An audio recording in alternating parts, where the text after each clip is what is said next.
Welcome to That Guy Talks Movies. I'm That Guy Talking Movies, and welcome back. For those of you who are still here, somehow you're seeing this video. If you're a subscriber, hopefully this made it to your feed and you're seeing this, and I appreciate you so much for being here. I know I've been absent. I got bored, busy, lazy. I just got caught up and I haven't had time to do the videos, and I kind of just, I just couldn't keep up with it all. So I am back. I am here. I am happy to be here. I'm glad that you're seeing this. It's probably going to take me another 100 videos for me to catch up with the YouTube algorithm before they even start putting my video in your feed again. So let's just, pray for a miracle. With that said, if you're seeing this video somehow and you've not yet subscribed, please hit that subscribe button along with the bell, that notification bell, so you know when I put up new content.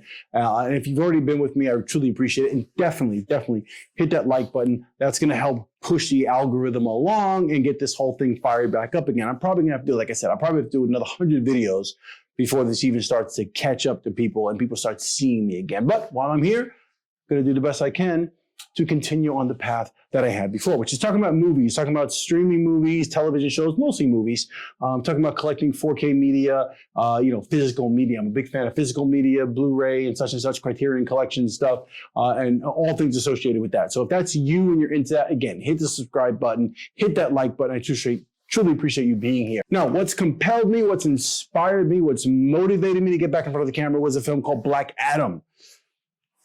DC Films, right? I look, just to keep this short and to the point, let's just get to it. I wanted to like this film. From the moment that DJ, Dwayne Johnson, we call him DJ, people who know him best, I'm a big fan of this guy. Love Dwayne Johnson. I drink Terramana tequila. I'm not even a tequila fan. I drink the Terramana tequila now. My cheat meals consist of 4-inch thick brioche French toast with Terramana infused vanilla bean whipped cream and peanut butter and such, right? So I'm a huge fan of DJ, and I root for him in all he does. So I think my anticipation going into this film and my thoughts for the last few months when we saw the trailer and everything was that, hey, I want this to do well. DJ's doing his thing. I want to see this. I was intrigued by it.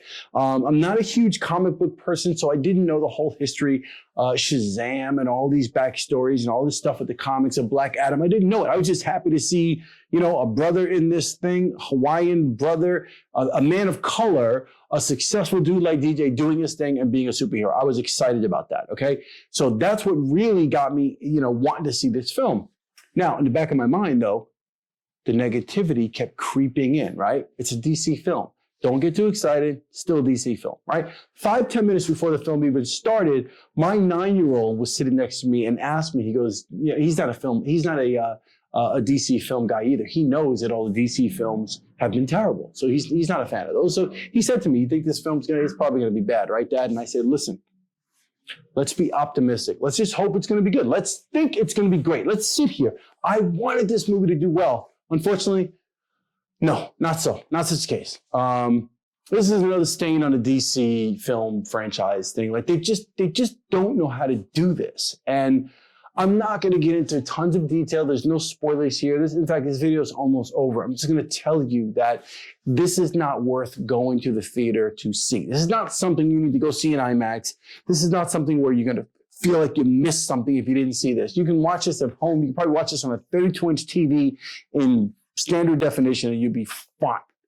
There's something about the way DC does their films where you don't care enough about the characters. I don't care about Cyclone, whoever that was, or Big Boy, the dude that grew big who had like the, looked like a Deadpool costume kind of thing on. Pierce Brosnan playing the other dude and the other dude playing the other dude, Hawk, whatever he's called. And forgive me, again, I say up front, I've said it in previous videos that dealt with superhero-inspired films. I have said I am not the comic book aficionado. I do not know all the DC characters, and I'm not Mr. I know the whole history, and I'm all into it, and the whole universe, I know all the details. I don't know. But that's one of the points I've made on this channel before, is that somebody like me going into a film should be able to watch this film and feel like, what, I kind of like it. I get it. I understand that character. I like that character. I empathize with that character. I feel for that character. I think that character is funny, or I like that character's charm.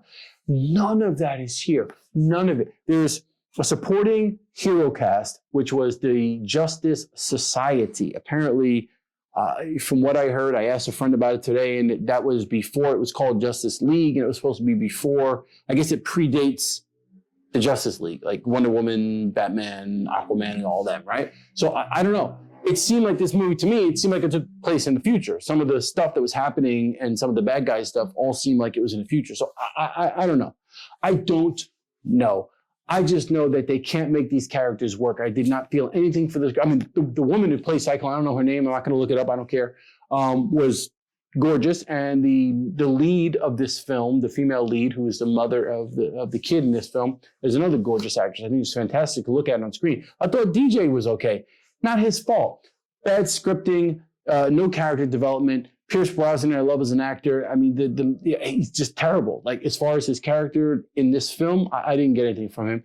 The guy that plays Hawkman or whatever, great actor. This brother's great, but the character, terrible. Cyclone thing, the girl who's kind of like Storm, but on the DC side, she makes tornadoes and shit.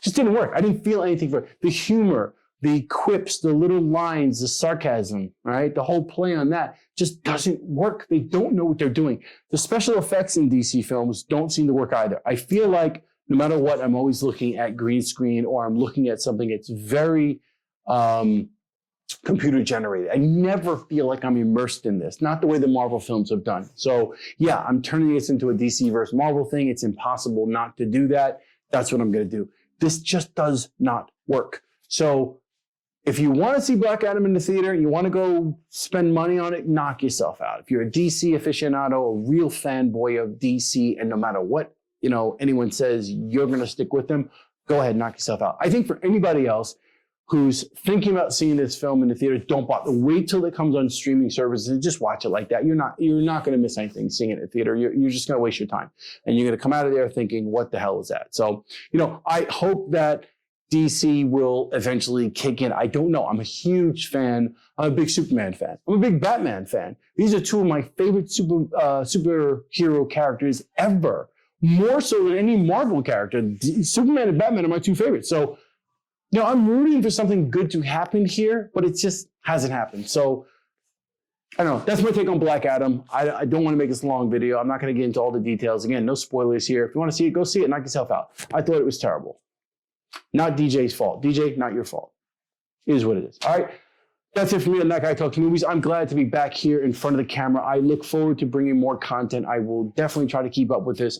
Like I said, it's probably going to take me 100 more videos to go before they even recognize me again. I feel like there's going to be some sort of penalty, like, oh, you've been away for a while, so no one's even going to see this video. So I'm taping this. I'm hoping you see it. If you're a subscriber, if you're a friend of mine, family, and I've sent you the link, go ahead, hit subscribe if you haven't done that already. You're not a fan of mine. Hit the like button, please. I appreciate that. It will help the algorithm along, and I can keep going with this whole thing. So I'm hoping to get back into this because I do love talking movies, and I am compelled at times when I'm watching content to be like, oh, I want to talk about that, or I want to render an opinion and let people know what I think. But just haven't had the time. Like I said, I've been busy, and I've been wrapped up, and no more excuses. Let me get back to doing what I do and what I love, and I will see you on the next one. That Guy Talks Movies. Thanks for being here.